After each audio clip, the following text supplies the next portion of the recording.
सरफराजी राजपूत कोरोनाची स्थिती दिल्ली में काफी बेकाबू। खबरनामा, खबर से असर तक।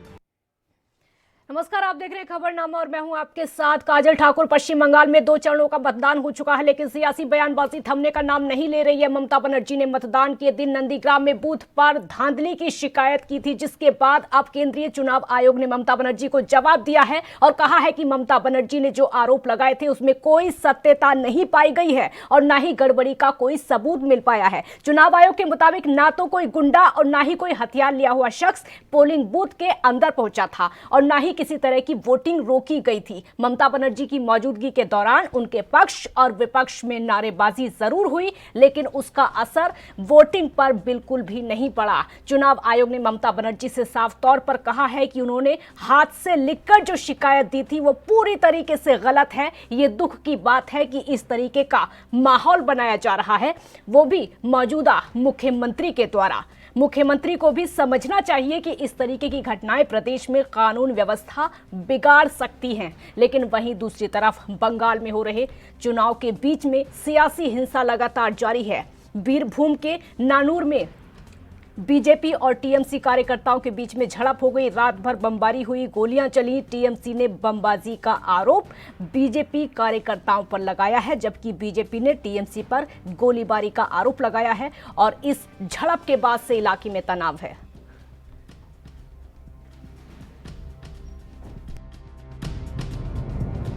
दीदी की पार्टी अब कह रही है कि दीदी अब वाराणसी से लोकसभा चुनाव लड़ेगी।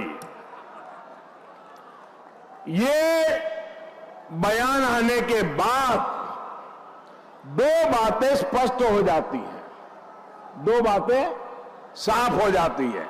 एक तो दीदी ने बंगाल में अपनी पराजय स्वीकार कर ली है। सही है कि नहीं है? तभी तो कोई बाहर जाने की बात करेगा ना भाई। मेरी बात सही है कि नहीं है? अच्छा, दूसरी बात, दीदी अब बंगाल के बाहर अपने के लिए जगह तलाश करने में जुट गई है। मेरी काशी के लोगों का दिल भी बंगाल के लोगों की तरह बहुत विशाल है। जैसा आप लोगों का दिल उदार है ना, मेरी काशी के लोगों का दिल भी ऐसा ही उदार है भैया। ये जरूर है कि वहां आपको तिलक वाले लोग बहुत मिलेंगे, चोटी वाले लोग बहुत मिलेंगे। यहां आप जय श्री राम की आवाज से चिढ़ती है, वहां आपको हर 2 मिनट के बाद हर हर महादेव भी सुनने को मिलेगा। दीदी, ओ दीदी,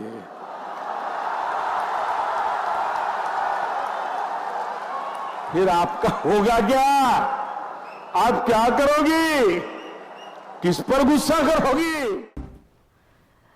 और डिबेट में शामिल होने के लिए 2 मेहमान हमारे साथ जुड़े। खेमचंद शर्मा बीजेपी का पक्ष रखेंगे, आपका बहुत स्वागत है। संजय चक्रवर्ती टीएमसी का पक्ष रखेंगे, आपका भी स्वागत है। संजय चक्रवर्ती जी, पहला सवाल मेरा आपसे ही होगा, क्योंकि ममता बनर्जी लगातार आरोप लगा रही थी, इलेक्शन कमीशन से बार बार शिकायत कर रही थी कि नंदीग्राम में जो इलेक्शन हुआ है वहां पर बूथ कैप्चरिंग की गई थी। लेकिन अब तो ममता बनर्जी को जवाब मिल गया, साफ साफ इलेक्शन कमीशन ने कहा है कि ऐसा कुछ नहीं है, ममता बनर्जी के आरोप पूरी तरीके से गलत है। क्या फायदा है ऐसे आरोप लगाने से जिनमें तथ्य ना हो? देखिए, अगर आरोप लगाया होगा, कहीं ना कोई सत्यता होगी। इलेक्शन कमीशन ने अभी तक जो है आसाम में जो हुआ है उसके बारे में कोई जवाब नहीं दिया ना।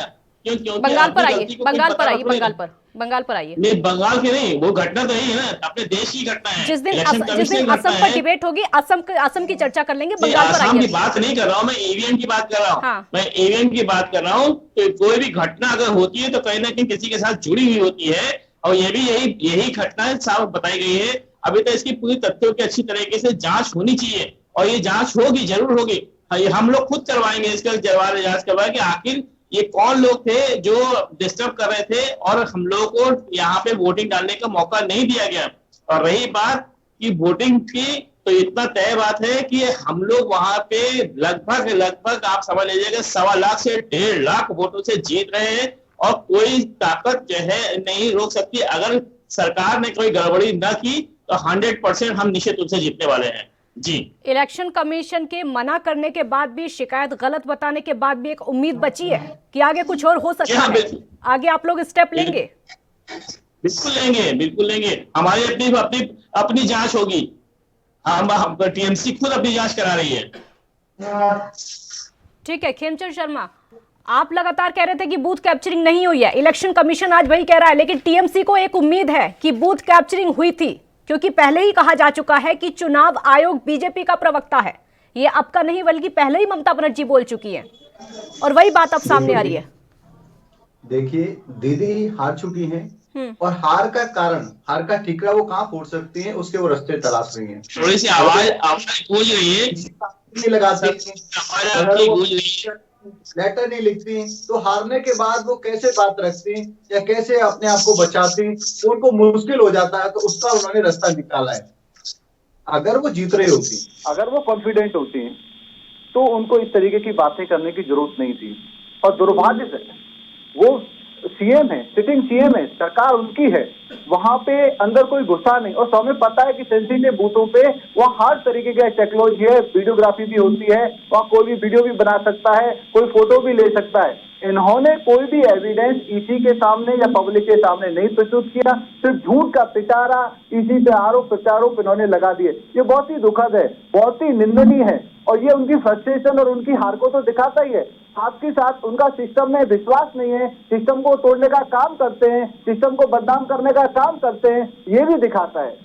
चुनाव आयोग अपने हिसाब से काम करता है। समय दिया था, आप ठीक है, आप दोनों की बात पूरी करेंगे। ब्रेक का वक्त यहाँ पर हो गया, छोटा सा ब्रेक लेते हैं। आप देखते रहिए ANB न्यूज।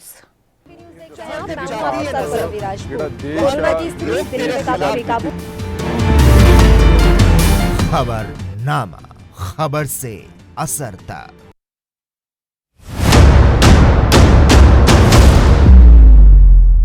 हक की बात दोपहर 12 बजे सिर्फ ANB न्यूज पर।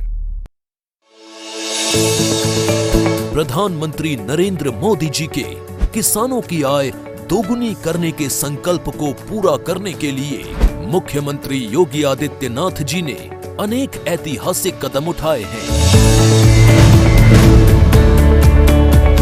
जहां एक ओर किसानों से किए वादे पूरे किए, वहीं दूसरी ओर किसानों को उपज का सही मूल्य सीधे उनके बैंक खातों में जा रहा है। उत्तर प्रदेश सरकार ने इस वर्ष भी MSP पर गेहूं खरीदने की तैयारी कर ली है। गेहूं की बिक्री के लिए किसान भाई खाद्य एवं रसद विभाग के पोर्टल पर पंजीकरण करवाएं। किसानों की सुविधा के लिए टोकन की व्यवस्था की गई है। गेहूं की खरीद भारत सरकार द्वारा तय मानकों पर की जाएगी। सभी किसान भाइयों के लिए विशेष निर्देश है कि वे अपने गेहूं को अच्छी तरह से साफ करके लाएं। गेहूं की अच्छे से मड़ाई व उसाई कराएं। व किसान पंखे से धूल मिट्टी को दूर करें। छलने की मदद से कंकड़ पत्थर अलग करके गेहूं बिक्री के लिए क्रय केंद्र पर लाएं। किसानों की खुशहाली के लिए उत्तर प्रदेश सरकार सदैव प्रयासरत है। किसानों के साथ योगी सरकार।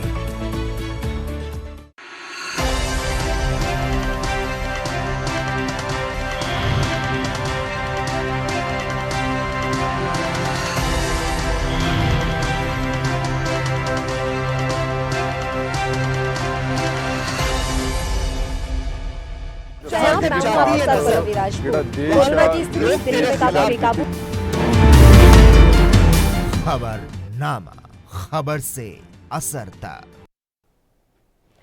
ब्रेक के बाद एक बार फिर स्वागत है आपका। खेमचंद शर्मा अपनी बात पूरी करिए, उसके बाद आगे बढ़ते हैं। टीएमसी लगातार आरोपों को नकारती जा रही है। सिर्फ ये पहला आरोप नहीं है, इससे पहले भी हो चुका कई बार। ममता बनर्जी को जो धक्का दिया गया था वो टीएमसी की तरफ से कहा गया था, हालांकि उसके बाद साफ तौर पर कहा गया था कि वो हमला नहीं सिर्फ हादसा है। एक बार फिर वैसा ही हुआ है। आडंबर प्रपंच पे आ गई है और आडंबर प्रपंच से चुनाव नहीं जीता जाता। जो बंगाली समाज है बहुत ही पढ़ा लिखा, बहुत ही समझदार है, बुद्धिजीवी है, वो आडंबर प्रपंच में पढ़ने वाला नहीं है। वो समझ चुका है कि दीदी का विश्वास खत्म हो चुका है। दीदी के जो 10 साल का जो ट्रैक रिकॉर्ड था जिसमें उन्होंने कोई काम नहीं किया, सिर्फ और सिर्फ अपने भतीजे का उन्होंने विकास किया, उसकी वजह से आज बंगाल उनके साथ नहीं खड़ा हुआ है, बंगाल भारतीय जनता पार्टी के साथ खड़ा हुआ है।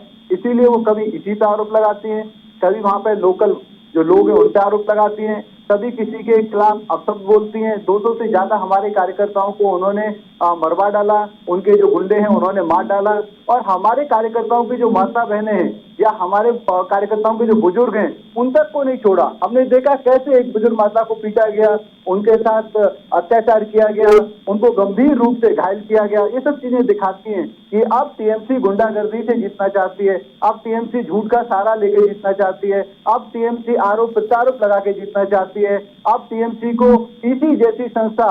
बीजेपी भी तो सिर्फ धर्म के नाम पर ही जीतना चाहती है ना, बीजेपी भी तो सिर्फ धर्म के नाम पर ही जीतना चाहती है। वहां पर सिर्फ और सिर्फ जय श्री राम के नारे लगते हैं, इसके अलावा मुद्दों की बात नहीं होती है। परिवर्तन की बात आप करते हैं, परिवर्तन की बात ममता बनर्जी भी कर लेती हैं। हम तो जय काली की भी बात करते हैं और जय श्री राम की भी बात करते हैं, लेकिन चंडी पाठ ममता बनर्जी करती है तो सवाल क्यों उठाते हैं? चंडी पाठ ममता बनर्जी करती है तो फिर आपत्ति आपको क्यों होती है? तुमने सवाल किया, मेरे को थोड़ा समय दीजिए। ठीक है, बोलिए। दीदी चंडी पाठ करें, अच्छी बात है, लेकिन दीदी ने पूरे 5 साल में तो चंडी पाठ करके दिखाया है। जैसे हम कहते थे दीदी राजनीति है तो मंदिर की बात करिए, यहाँ पे देवी की पूजा होती है, वहाँ पे वो नमाज पढ़वाती है, वो कस्मा पढ़ती है, 5 साल में बात करती है। ऐसा रहता है वो हिंदू नहीं, वो प्रधानमंत्री छोटी की बात करते हैं, भगवान की बात करते हैं, जब उनको लगता है मंदिर की बात करते हैं। ये कौन सा गंभीरता से राजनीति है?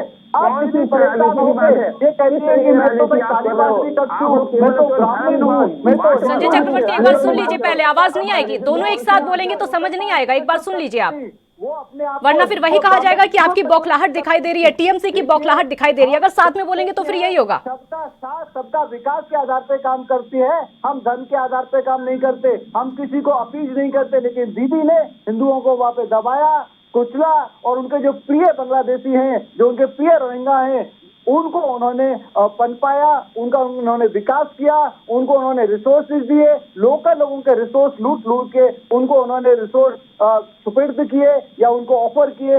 दीदी का जो काला पूरा जो शिक्षा है लोगों के सामने आ चुका है। अब दीदी बच नहीं सकती, दीदी को अब आराम मिलेगा बंगाल में, वो आराम से आराम करें, और जो सत्ता है, जो वहाँ पे काम है, जो वहाँ पे सेवा का कार्य है, वो भारतीय जनता पार्टी करेगी। ठीक है, खेमचंद शर्मा, झूठ बोलने का आरोप बीजेपी पर आप लगाते टीएमसी पर, और झूठ बोलने का आरोप तो आप पर भी लगता है, क्योंकि जेपी नड्डा कहते हैं कि ममता बनर्जी दूसरी सीट से चुनाव लड़ रही हैं, और ये बात टीएमसी के लोगों ने उनको बताई है। अब वो तो इस बात को सीधे नकार देते कि हमारे लोगों ने तो नहीं बताया है, और ममता बनर्जी नंदीग्राम से चुनाव जीत रही है। उनका साफ कहना है दूसरी सीट पर जाने का उन्होंने अभी तक सोचा भी नहीं है। देखिए, उनके लोगों ने बोला क्योंकि वो हार रही हैं, वो कॉन्फिडेंट नहीं है, और इसीलिए उनके लोगों ने बोला। नाम पता है आपको? नाम पता है आपको कौन से लोगों ने बताया? नाम सार्वजनिक करिए ना। कौन से टीएमसी के कौन से नेताओं ने आपको बताया? एक बार नाम सार्वजनिक कर दीजिए। दीदी के नेता ने बोला है कि दीदी वाराणसी से चुनाव लड़ेंगे, इसका मतलब दीदी से बाहर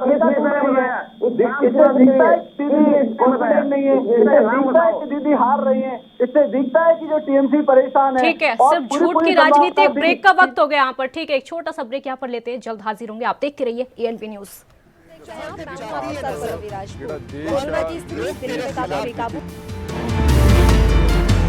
खबरनामा, खबर से असर तक।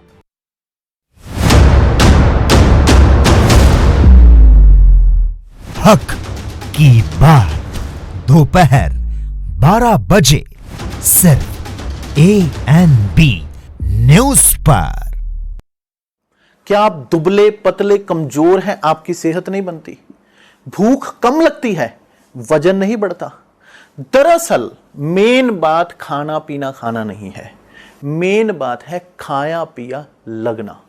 और अगर खाया पिया लगेगा ही नहीं तो सेहत बनेगी कैसे?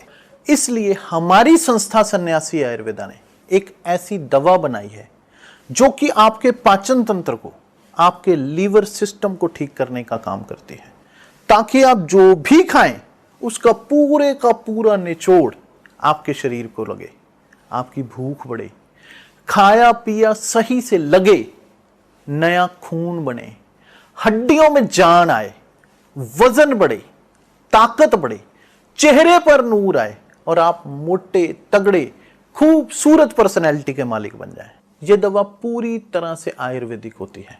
इसका शरीर पर कोई भी साइड इफेक्ट, कोई भी नुकसान या दुष्प्रभाव नहीं होता। लड़के लड़कियां दोनों इसका इस्तेमाल कर सकते हैं और पहले 15 दिन के अंदर ही आपको इसका असर महसूस हो जाएगा। सिर्फ 650 रुपए की पूरे 1 महीने की दवा होती है और आप इसे घर बैठे 01145454545 पर फोन करके दवा मंगवा सकते हैं। गुरु नानक देव जी का 555वां प्रकाश पुरब शरदा भावना नाल मनाया। 70 ਲੱਖ ਸ਼ਰਧਾਲੂ ਪ੍ਰਕਾਸ਼ ਪੁਰਬ ਮਨਾਉਣ ਲਈ ਸੁਲਤਾਨਪੁਰ ਲੋਧੀ ਨਤਮਸਤਕ ਹੋਏ। ਕਰਤਾਰਪੁਰ ਲਾਂਘੇ ਦਾ ਉਦਘਾਟਨ ਕਰਕੇ ਸਿੱਖ ਸੰਗਤਾਂ ਨੂੰ ਸ੍ਰੀ ਦਰਬਾਰ ਸਾਹਿਬ ਕਰਤਾਰਪੁਰ ਦੇ ਖੁੱਲੇ ਦਰਸ਼ਨ ਦੀਦਾਰ ਕਰਵਾਏ। 4 ਵਰਿਆਂ ਤੋਂ ਪੰਜਾਬੀਆਂ ਦੀਆਂ ਧਾਰਮਿਕ ਭਾਵਨਾਵਾਂ ਦਾ ਖਿਆਲ ਰੱਖ ਰਹੀ ਪੰਜਾਬ सरकार।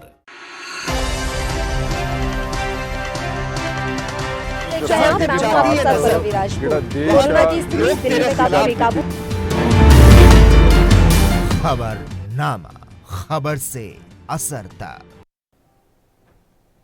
ब्रेक के बाद एक बार फिर स्वागत है आपका। तो एक बार फिर से टीएमसी फंसती हुई नजर आ रही है। फजीहत इलेक्शन कमीशन की फटकार के बाद हो चुकी है पूरी तरीके से पश्चिम बंगाल में, लेकिन वहीं दूसरी तरफ ऑडियो टेप का विवाद एक बार फिर से शुरू हो चुका है। संजय चक्रवर्ती, अगला सवाल मेरा आपसे होगा, क्योंकि शुभेंदु अधिकारी ने सीधा सीधा आरोप लगाया है तस्करी के मामले को लेकर, कोयला घोटाले के मामले को लेकर 900 करोड़ रुपए पहुंचाए गए ममता बनर्जी के भतीजे तक। इलेक्शन से पहले इस तरह के गंभीर आरोप पार्टी की फजीहत होती है। हाँ, वो तो होती है, बिल्कुल सही कह रहे हैं। शुभेंदु अधिकारी तो ड्राइविंग करके लेके जा रहे थे वो पैसा लेकर के। अब यहाँ का तस्कर कौन था? शुभेंदु अधिकारी तो थे। 2009 के पहले हथियारों को तस्करी कौन करता था? शुभेंदु अधिकारी करते थे। दरअसल इनके पास मुद्दा नहीं है, किसी तरीके से मुद्दा नहीं है। ये केवल चरित्र हनन करके ही सिर्फ और सिर्फ लोगों को बदनाम करने का काम करते हैं। शुरू से देखिएगा इनका, आप 2014 के पहले से देखिएगा, इनका चरित्र हरण करके ही ये किसी तरह के सत्ता में आए।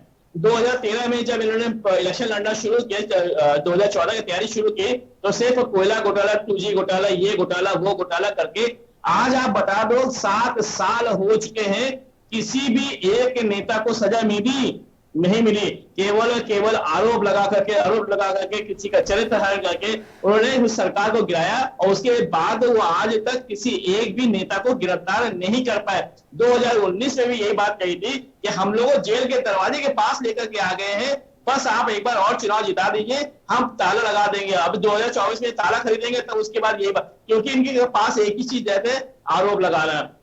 कह रहे थे कि 100 स्मार्ट सिटी बनाएंगे, नहीं बनाया। 2 करोड़ लोगों को पर ईयर रोजगार देंगे, 14 करोड़ का रोजगार कहां चला गया? वो रोजगार एक आदमी को रोजगार का कोई इनके पास नहीं है। इन्होंने कहा था किसानों की आय। अभिषेक बैनर्जी पर ईडी का शिकंजा और उनकी पत्नी पर सीबीआई का, किसके पास और उनकी पत्नी पर एक मिनट सवाल सुनिए मेरा, ठीक है? और उनकी पत्नी पर सीबीआई का शिकंजा, कोई ना कोई तथ्य तो होगा ना इसके पीछे, कुछ ना कुछ तो होगा ना। अगर देश की स्वतंत्र संस्थाएं इस तरीके से, देश की सबसे बड़ी जांच एजेंसी सीबीआई अगर जांच करने के लिए जाती है, फैक्ट तो होगा ना कुछ। ऐसा तो नहीं हो सकता कि फिजूल में जांच करने के लिए जाए। हम आपसे यही, आपकी चैनल से मैं यही माध्यम से पूछना चाहता हूँ, सीबीआई को मिला क्या वहां पे? जांच करने गए थे, मिला क्या? अभी आपने देखा होगा मुंबई में एनसीबी में बहुत सारी चीजों पे जांच किया, एक तो गिरफ्तार किया सुशांत सिंह राजपूत के केस में, एक भी गिरफ्तार, लेकिन चरित्र हनन कितनों का हो गया?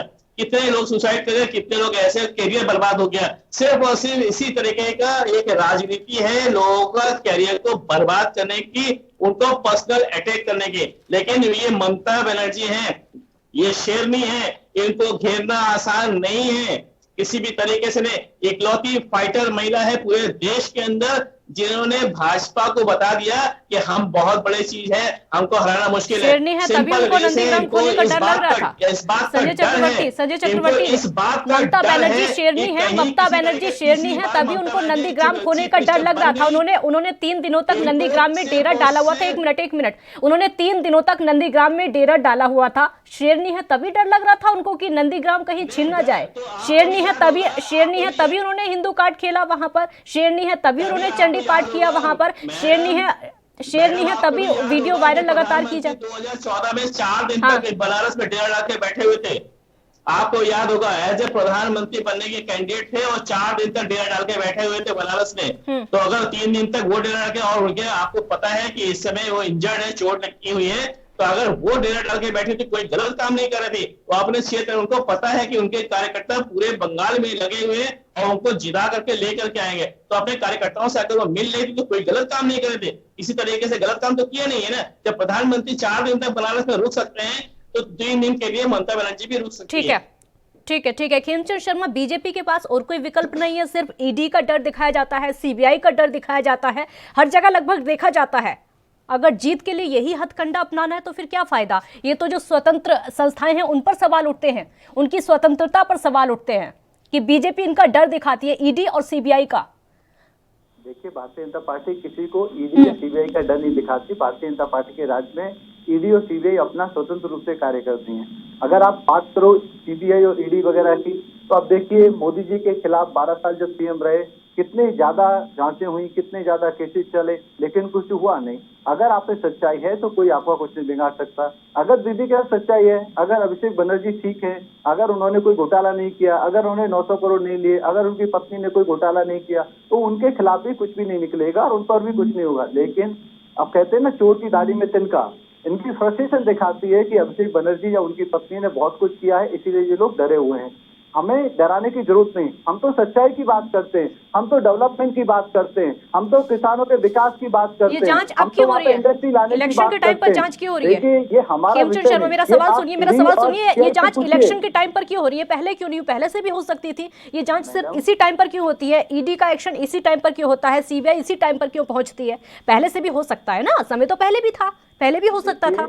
वो स्वतंत्र संस्था है। और जो घोटाला है, 1 मिनट, और जो घोटाला है सिर्फ 4 दिन से तो हो नहीं रहा है, घोटाले तो कई सालों से चल रहे थे, आज से तो हो नहीं रहा है, पहले भी पता होना चाहिए था। अब आपने सवाल पूछ बोलिए, तो मेरे को आंसर देने दीजिए। हाँ, जवाब दीजिए। एक तो ये सरकार का विषय नहीं है, वो स्वतंत्र संस्था है। दूसरा, जब कुछ एविडेंस इकट्ठे करते हैं और एविडेंस इकट्ठा करने के बाद ही ये संस्थाएं जाके जांच करती हैं या रेड मारती हैं या फर्दर इन्वेस्टिगेशन के लिए किसी व्यक्ति को अरेस्ट करती हैं। तो जब उनके पास साक्ष्य आए होंगे, एविडेंस आए होंगे, इनपुट आए होंगे, तो वो एक्शन ले रहे हैं, उसमें सरकार का कोई लेना देना नहीं है। हम भारतीय जनता पार्टी अपने कार्यों को लेकर वहां पे जा रहे हैं। केंद्र की जो अच्छी योजना है उनको लेके जा रहे हैं। केंद्र की बहुत सारी ऐसी योजनाएं हैं जिनको दीदी ने वहां पे इम्प्लीमेंट नहीं करने दिया।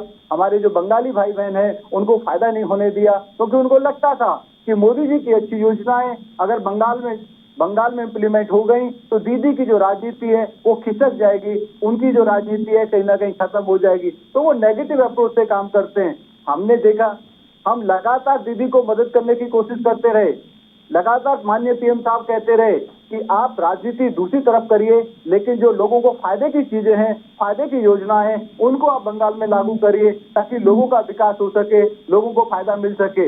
इसीलिए अब लोग डबल इंजन की सरकार बंगाल में चुनने जा रहे हैं। शर्मा, नारेबाजी के अलावा वहाँ पर कुछ हो रहा है? जय श्री राम के नारों के अलावा वहाँ पर कुछ देखने को मिल रहा है? देखिए, जय श्री राम के नारे अपनी जगह है, क्योंकि दीदी उनसे चिढ़ती है, दीदी हिंदुओं से नफरत रखती हैं, लेकिन मोदी जी वहाँ पे पूरा रोड मैप रख रहे हैं कि हम आने वाले 5 साल में क्या करेंगे। ठीक है, अब सवाल सुनिए मेरा। ठीक है, सवाल सुनिए। क्या दीदी को करना चाहिए था, क्या दीदी ने नहीं किया। ठीक है, अब वहाँ पर आपके कोई भी कैबिनेट मंत्री जाते हैं, बीजेपी के राष्ट्रीय अध्यक्ष आपके जाते हैं, या फिर किसी भी राज्य के मुख्यमंत्री वहाँ पर जाते हैं, वहाँ पर सिर्फ और सिर्फ जय श्री राम के नारे लगाए जाते हैं, इसके अलावा कुछ वहाँ की जनता को नहीं दिखाई देता है। इसके पीछे की वजह क्या है? क्या सिर्फ हिंदू वोटरों को लुभाने की कोशिश की जा रही है बीजेपी की तरफ से, और कोई मकसद नहीं है? ये गलत है। वहाँ पे लाखों की संख्या में मुस्लिम भाई बहन भी भारतीय जनता पार्टी के साथ खड़े हैं और पूरे दमखम के साथ वो चाहते हैं कि भारतीय जनता पार्टी वहाँ पे सरकार बनाए। रही बात हमारे नेताओं की, हमारे नेता बंगाल को डेवलप करने के लिए, बंगाल में नई इंडस्ट्री लाने के लिए, बंगाल में जो टूटी फूटी रोड हैं उनको सही करने के लिए, बंगाल में उचित पानी, अच्छा पानी घर घर पहुंचे उसकी व्यवस्था करने के लिए, किसान को प्रॉपर इरिगेशन की व्यवस्था हो उसकी व्यवस्था करने के लिए, किसान को नई तकनीक के द्वारा सहायता की जाए ताकि वो जो छोटे छोटे उनके खेत हैं, छोटी छोटी जो उनकी जमीन के टुकड़े हैं उनमें वो बेटर उपज ले सके, बेटर प्रोडक्टिविटी ले सके। हम वहाँ पे रिन्यूएबल एनर्जी के तहत हम जो वहाँ पे जो ग्राहक हैं या आप कह सकते हैं वहाँ पे जो कंज्यूमर हैं उनको बेटर बिजली, इलेक्ट्रिसिटी प्रोवाइड करना चाहते हैं। हम सोलर सिस्टम को पूरे देश के साथ साथ बंगाल में करना चाहते हैं ताकि सोलर का उपयोग करके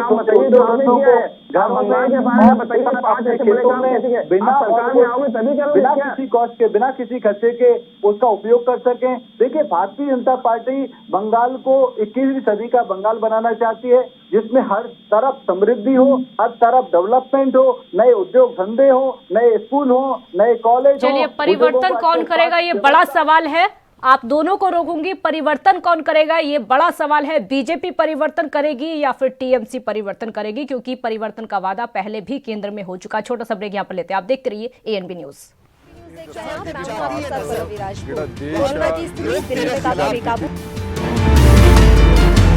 खबरनामा, खबर से असर तक।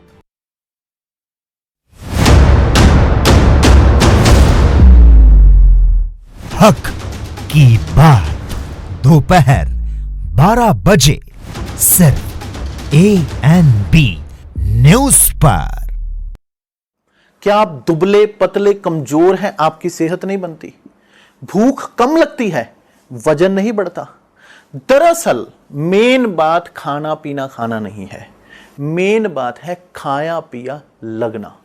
और अगर खाया पिया लगेगा ही नहीं तो सेहत बनेगी कैसे?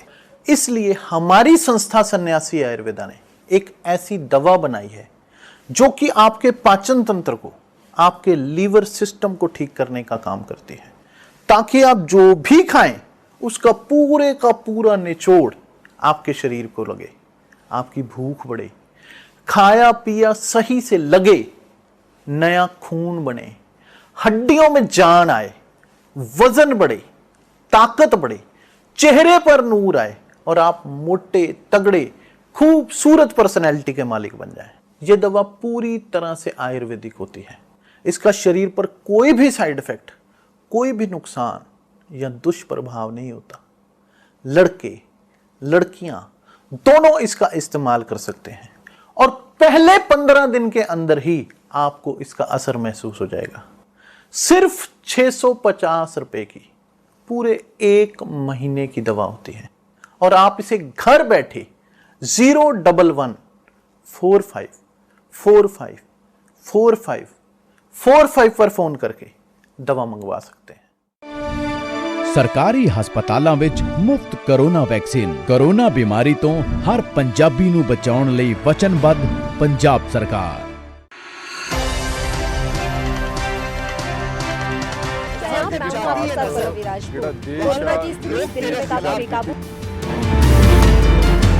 खबरनामा, खबर से असर तक। ब्रेक के बाद में एक बार फिर आपका स्वागत है। तो परिवर्तन की बातें बंगाल में लगभग सभी पार्टियां करती हैं, चाहे वो बीजेपी हो या फिर टीएमसी हो, परिवर्तन की बातें करती है। अब तक टीएमसी की सरकार वहां पर थी, लेकिन अब अलग तरीके के परिवर्तन की बातें वहां पर होती हैं। संजय चक्रवर्ती, अगला सवाल मेरा आपसे होगा, क्योंकि परिवर्तन की बातें आप भी करते हैं और परिवर्तन की बातें बीजेपी वाले भी करते हैं। अब आप कैसा परिवर्तन लेकर आएंगे और उससे कितना परिवर्तन हो पाएगा, इसका जवाब दीजिए, उसके बाद उनके पास चलेंगे। हमने परिवर्तन ना किया होता तो हम 2014 का भी चुनाव ना जीते होते, 2016 का भी चुनाव ना जीते होते और बम्पर वोट से जीते थे, और 2019 का भी चुनाव हम ना जीते होते। मैं इनसे ही एक बात पूछना चाहता हूँ, परिवर्तन की बात करते हैं, विकास की बात करते हैं, 100 स्मार्ट सिटी कहाँ चले गए? 2014 में वादा किया था 100 स्मार्ट सिटी बनाएंगे, वो कहाँ है? बुलेट ट्रेन कहाँ है? ठीक है ना। किसानों की आय दुगनी करने की बात की, पहले तो ये इस बात को क्लियर करें, किसानों की आय कितनी की जो दुगनी करेंगे? किसान 100 रुपए कमाता था या 1000 कमाता था या 5000 कमाता था, अभी तक यही नहीं तय पाया। 7 साल से तो यही ढूंढ रहे हैं कि किसानों की आय कितनी थी, कैसे दुगनी करेंगे 2022 तक। अभी तक कहीं कोई भी इसका कोई डेटा किसी के पास उपलब्ध नहीं है, सिर्फ और सिर्फ जुमलेबाजी है। एक और इन्होंने काम किया था, आपको याद होगा 2014 के बाद सांसदों ने गांव गोद में लिया था। कहां चले गए वो गांव? और एक बार वो गांव में गोद में लेने के बाद दोबारा कोई गांव, क्या वही जो 282 गांव गोद में लिए गए थे, उससे भारत का विकास हो गया? ठीक है, हो गया। बस भारत में केवल 282 गांव थे, उसके बाद वो कहां चले गए वो सारे गांव? जो विकास कितना हुआ उस गांव का? अरे आप गांव का विकास नहीं कर पाए तो बंगाल का विकास क्या करोगे? सिर्फ जुमलेबाजी करते हो तो सोनार बांग्ला बना देंगे, ये कर देंगे, वो देंगे। अरे आप पहले देश में जो 7 साल से राज कर रहे हो, आपने अपने प्रदेशों को किसको सोना का बना दिया? जो आप बंगाल की बात करते हैं, बेवकूफ समझते हैं क्या बंगाल को कि वो जो है किसी तरीके से आपकी जुमलेबाजी में आ जाएगी? अरे 7 साल से वो देख चुकी है केंद्र में आप लोग क्या बेवकूफ कोई नहीं है, बेवकूफ कोई नहीं है, सबके पास दिमाग होता है सोचने के लिए। बेवकूफ कोई नहीं है और पब्लिक को बेवकूफ नहीं बनाया जा सकता। पहले आप ठीक है, पहले आप मेरी बात सुनिए। ठीक है, बेवकूफ नहीं बनाया जा सकता है, ना टीएमसी वाले बेवकूफ बना सकते हैं और ना ही बीजेपी वाले पब्लिक को बेवकूफ बना सकते हैं। ठीक है, मैंने आपसे सवाल पूछा था परिवर्तन को लेकर। ठीक है संजय चक्रवर्ती, मैंने आपसे सवाल पूछा था परिवर्तन को लेकर, आपने कई सारे सवाल उनसे पूछ डाले। मैं आपके सवाल लेकर जाऊंगी, लेकिन पहले मेरे सवाल का जवाब दीजिए। परिवर्तन को लेकर किस तरीके का परिवर्तन टीएमसी करेगी अगर सरकार बनती है? तो कौन से परिवर्तन की बातें होती? पहले इस सवाल का जवाब दीजिए। हाँ, हमारे यहाँ पे परिवर्तन की बात की तो हम लोगों ने पहले से ही, जैसे इन्होंने किसान निधि की बात की थी, अभी 3 साल पहले शुरू किया, लेकिन बंगाल के किसानों को इन्होंने नहीं दिया। और सिर्फ इस वजह से नहीं दिया क्योंकि वो चुनाव में ममता बनर्जी के खिलाफ किसानों को खड़ा कर सके, लेकिन इनका दांव उल्टा पड़ गया कि किसान आंदोलन ही शुरू हो गया, जिसकी वजह से किसान केंद्र सरकार के खिलाफ हो गए। आपको पता होना चाहिए मैम कि किसानों को पिछले 8 सालों से राज्य सरकार 10,000 रुपए सालाना देती है। 10,000 सालाना देती है। किसान आंदोलन में बंगाल के किसान कहाँ हैं? किसान आंदोलन में बंगाल के किसान तो है नहीं। किसान पूरे देश का आंदोलन कर रहा है। किसान आंदोलन जो दिल्ली की सीमा, मैं आपको याद दिलाती हूँ। ठीक है, मैं आपको याद दिलाती हूँ, जो दिल्ली की सीमाओं पर किसान बैठे हैं ना, जो वो पंजाब के, हरियाणा के, यूपी के, राजस्थान के, पश्चिम बंगाल के जो किसान हैं वो तो यहाँ तक पहुंचे ही नहीं अभी तक। इसीलिए राकेश टिकैत वहां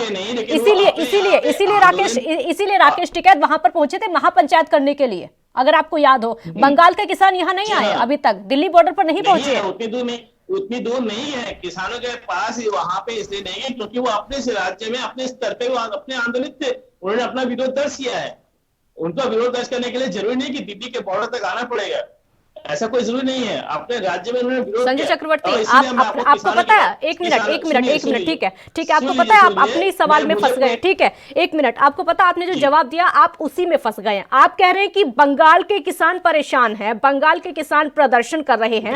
और एक मिनट, ठीक है, सुन लीजिए, पहले सुन लीजिए, पहले मेरा सवाल सुनिए आप, पहले मेरा सवाल सुनिए आप, एक मिनट, पहले मेरा सवाल सुनिए। आप कह रहे हैं कि बंगाल के किसान परेशान हैं, बंगाल के किसान प्रदर्शन कर रहे हैं, बंगाल में सरकार टीएमसी की है, फिर वहां पर किसान परेशान क्यों है? टीएमसी पर आरोप लगता है ना फिर तो। जो दिक्कत है वो राज्य की सरकार में है। अगर बंगाल के किसान परेशान है ना, एक मिनट, अगर बंगाल के किसान परेशान है तो दिक्कत राज्य की सरकार में है, दिक्कत ममता बनर्जी की सरकार में है। मैं 3 काले कानून की बात कर रहा हूँ, मैं 3 काले, जो केंद्र सरकार ने 3 काले कानून बनाए हैं। अगर बंगाल के किसानों को इस कृषि कानून से दिक्कत होती तो बंगाल के किसान भी यहाँ पर प्रदर्शन करने के लिए आते, लेकिन वो नहीं आए क्योंकि उनको दिक्कत नहीं है। पूरे देश से आपने देखा, महाराष्ट्र से कोई नहीं आया, तमिलनाडु से कोई नहीं आया, केरला से कोई नहीं आया, वो अपने अपने राज्यों में इन 3 काले कानून का विरोध कर रहे हैं। जरूरी नहीं कि वो दिल्ली में आके विरोध करे, क्योंकि ये बॉर्डर, दिल्ली के बॉर्डर में जो आपने जितने राज्य गिनाए वो दिल्ली के बॉर्डर में थे, इसलिए वहां पहुंच गए। लेकिन बहुत सारे किसान, अगर उत्तर प्रदेश की बात करें तो सारे किसान उत्तर प्रदेश के, पूर्वी उत्तर प्रदेश किसान वो बॉर्डर तक नहीं गए, जो पश्चिम उत्तर प्रदेश आप पहले जो बात खुद बोलते हैं ना, फिर उसी से पलट जाते हैं। आप पहले उसी बात को, एक मिनट, ठीक है, आप उसी बात को अपने आप बोल रहे हैं, फिर आप उसी बात को पलट देते हैं। पहले तो आप बोलते हैं, ठीक है, एक मिनट सुनिए, अब आप मेरी बात सुनिए, ठीक है, अब आप मेरी बात सुनिए, पहले तो अब आप मेरी बात सुनिए, सवाल सुनेंगे उसी के बाद जवाब दे पाएंगे, ऐसे फिर कोई फायदा नहीं होगा, डिबेट समझ में नहीं आएगी किसी को। ठीक है, आप पहले तो कहते हैं कि बंगाल के किसान परेशान है, बंगाल के किसान प्रोटेस्ट कर रहे हैं, बंगाल के किसान बहुत ज्यादा परेशान है क्योंकि उनको फायदा नहीं मिल पाया है। अब अब मेरा वही जवाब है कि अगर बंगाल के किसान परेशान है तो दिक्कत टीएमसी की है, वहां पर राज्य सरकार की दिक्कत है, क्योंकि राज्य सरकार बंगाल के किसानों को खुश नहीं कर पा रही है। दिक्कत यह है, अगर कृषि कानूनों का विरोध वो करते तो दिल्ली की सीमा पर पहुंच जाते। अब तक अगर दूर दूर से किसान आ सकते हैं तो बंगाल से भी आ सकते हैं। तमिलनाडु के किसानों ने पहले प्रदर्शन किया था, वो तस्वीरें आपने देखी होंगी। दूर दूर से साउथ के जो किसान हैं वो भी आ चुके हैं पहले दिल्ली, वो भी प्रदर्शन कर चुके हैं, अपने हक की लड़ाई के लिए सब आ चुके हैं, सब जमीन पर उतर चुके हैं। लेकिन वहां पर राज्य सरकार पर सवाल आप अपने सवाल पे खुद गिर रही हैं। अभी आपने खुद नहीं, अब राज्य सरकार पर सवाल उठता है ना, सवाल राज्य सरकार पर उठता है। नहीं, राज्य सरकार पे मैं 3 काले कानून के बारे में बात कर रहा हूँ। मैं बार बार बोल रहा हूँ, आप मेरी बात को जबरदस्ती पकड़ रही है। मैं 3 काले कानून की बात कर रहा हूँ जो केंद्र सरकार ने बनाए हैं, उसके बारे में बता रहा हूँ, जिसके बारे में अभी आपने बोला कि टिकैत जी वहां पहुंचे थे। मैं उन 3 काले कानून की बात कर रहा हूँ। हमारे यहाँ पर किसान इस बात को लेकर परेशान नहीं है कि जो हमारे यहाँ पर तो किसानों को ज्यादा तरीके से, अच्छी तरीके से रखा गया है। आपको पता होना चाहिए, किसानों को 18 साल से लेकर 60 साल तक के किसानों को बीमा 2 लाख का बीमा किया गया है और इसकी किस्त राज्य सरकार देती है। ये पता क्या होना परिवर्तन चाहिए। देख पाएंगे? ठीक है, परिवर्तन बताइए, अब परिवर्तन बताइए, परिवर्तन पर आ जाइए। क्या परिवर्तन देख पाएंगे अगर टीएमसी की सरकार आती है तो? अगर टीएमसी की सरकार आती है तो हम क्या परिवर्तन देख पाएंगे? बंगाल के किसान क्या परिवर्तन? हमारा घोषणा पत्र आपने पढ़ा होगा। हमारे घोषणा पत्र में सारी चीजें बताई गई कि 5 लाख लड़कों को रोजगार दिया जाएगा, हर साल दिया जाएगा। किसानों के डेवलपमेंट के लिए ज्यादा अच्छा वर्क किया जाएगा। बेरोजगारी को दूर करने की कोशिश की जाएगी, उद्योग धंधे लगेंगे। क्यों ये सब रुके हुए थे? धीमे धीमे काम चल रहा है और विकास हो रहा है। ठीक है, खेमचंद शर्मा अपना घोषणा पत्र टीएमसी वाले गिना रहे हैं। उनके घोषणा पत्र में इतना कुछ है कि जो पश्चिम बंगाल के किसान हैं उनके वोट टीएमसी को जाएंगे। उन्होंने अपना घोषणा पत्र गिना दिया, अब आप बता दीजिए। देखिए, टीएमसी के राज में किसानों की जो दुर्दशा है वो बद से बदतर हो गई। हम सभी जानते हैं, ना उन्होंने इरिगेशन के लिए कोई काम किया, ना ही इलेक्ट्रिसिटी किसानों के खेतों तक पहुंचे ताकि उनको सस्ते में जो उनको सिंचाई करनी है उसकी व्यवस्था हो सके। और बंगाल के किसान भिन्न भिन्न प्रकार की अलग तरीके की खेती भी करते हैं, उसमें मदद कर सकें। ना ही इन्होंने वहाँ पे जो कृषि की कोई रिसर्च डेवलपमेंट या वहाँ पे जो जमीन को टेस्टिंग करके उनको सपोर्ट दी जाती है उसमें मदद की। वहाँ पे आप कह सकते हैं जो खाद और बीज जो होते हैं उनकी भी कालाबाजारी होती है, लोगों को वो भी ओपन मार्केट में से लेना पड़ता है, उनको वो भी सरकारी रेट पे नहीं मिल पाता। किसानों के साथ जो किसानों के उपक्रम होते हैं, जो किसानों के इक्विपमेंट होते हैं, ना ही उन पे ये कोई सब्सिडी देते हैं, ना ही उन पे कोई सपोर्ट देते हैं। किसानों को उनके हाल पे छोड़ा हुआ है। आप जैसे भी है पड़े रहो, आप सिर्फ वोट बैंक के लिए हमारे लिए हो, बाकी हम आपको भूल गए। अब किसानों ने मोदी जी को देखा, पूरे देश में वो 6,000 रुपए पर ईयर भी दे रहे हैं।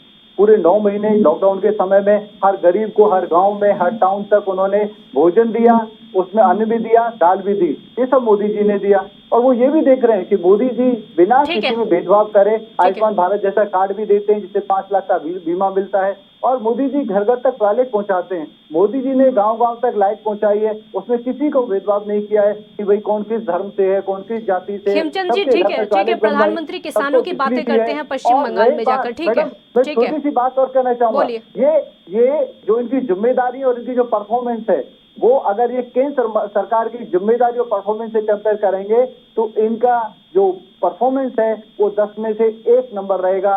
क्योंकि आप देखेंगे किस तरीके से मोदी के राज में आज हमारी सेनाओं का विकास हो रहा है, सेनाओं को मजबूत किया जा रहा है। और राफेल जैसे जेट आज बंगाल में भी डिप्लॉय हो रहे हैं, पंजाब में भी डिप्लॉय हो रहे हैं। आज हमारी सेनाएं तेजी से मुंह तोड़ जवाब अपने दुश्मनों को दे रही हैं। बॉर्डर पे इंफ्रास्ट्रक्चर को बेटर किया जा रहा है। साइंस और टेक्नोलॉजी में आज हम विश्व में अपने नाम का डंका बजवा रहे हैं। वैसे ही आप देखेंगे किस तरीके से हम लोगों ने जो इंटरनल सिक्योरिटी, जो इंटरनल हमारी जो फोर्सेज है उनको हमने मजबूत किया है। ये सब कुछ इसी सरकार में हो रहा है कि तेजी से जो हाईवे हैं, हाईवे का निर्माण हो रहा है। पहले मुश्किल से आप कह सकते हैं 12-15 किलोमीटर बनता था, उसको 35 से 40 किलोमीटर पर डे के हिसाब से हमारी सरकार बना रही है। तेजी से उसका विकास किया जा रहा है, इंफ्रास्ट्रक्चर को बढ़ाया जा रहा है। दुर्भाग्य से स्टेट गवर्नमेंट यदि सपोर्ट करती तो अभी 6-7 साल में हमारी मदद से, सरकार की मदद से बहुत सारे उद्योग। ठीक है खेमचंद जी, अब मेरा सवाल सुनिए। ठीक है, अब मेरा सवाल सुनिए। प्रधानमंत्री बंगाल में जाते हैं, किसानों की बातें करते हैं। ठीक है, अब सवाल सुनिए। प्रधानमंत्री बंगाल में जाते हैं और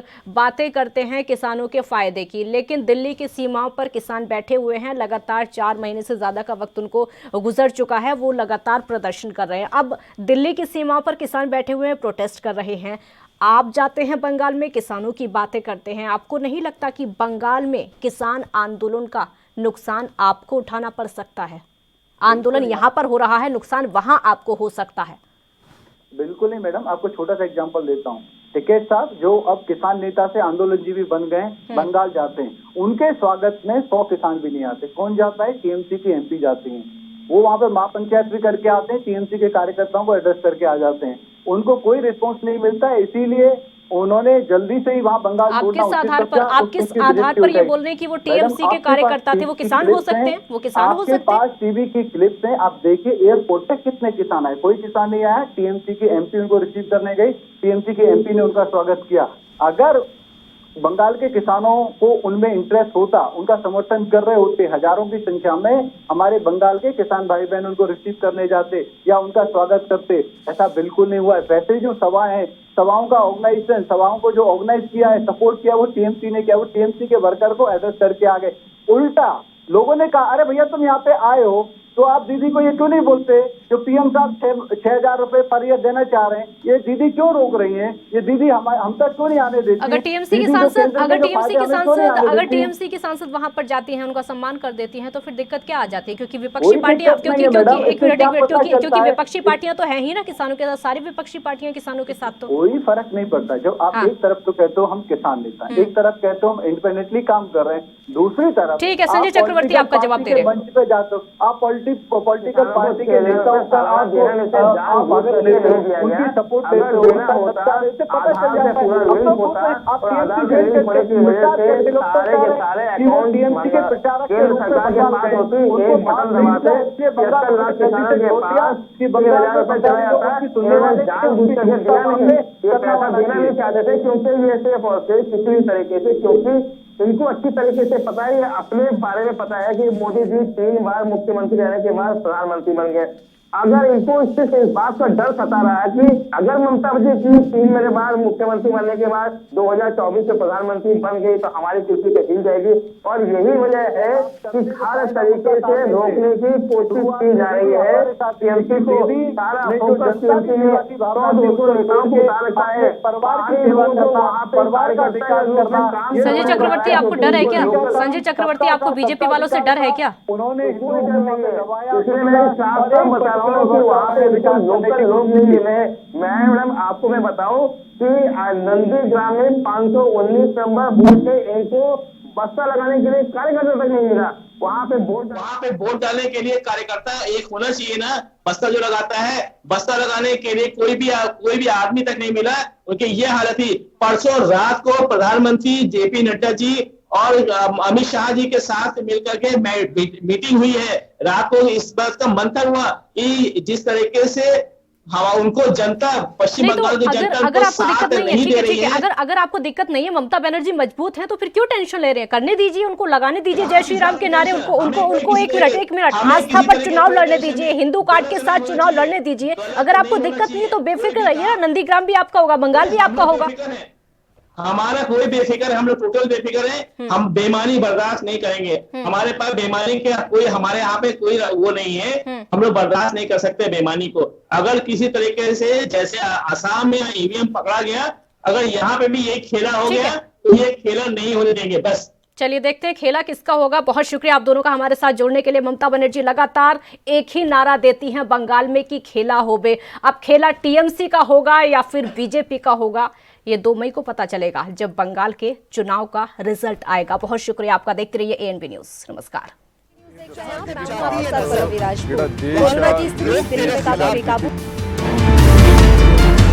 खबरनामा, खबर से असर तक।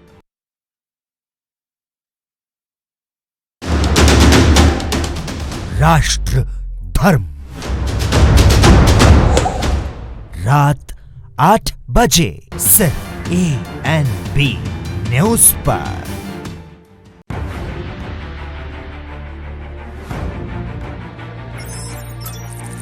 खबर चाहे सियासत की हो या सरकार की, खबर चाहे भ्रष्टाचार की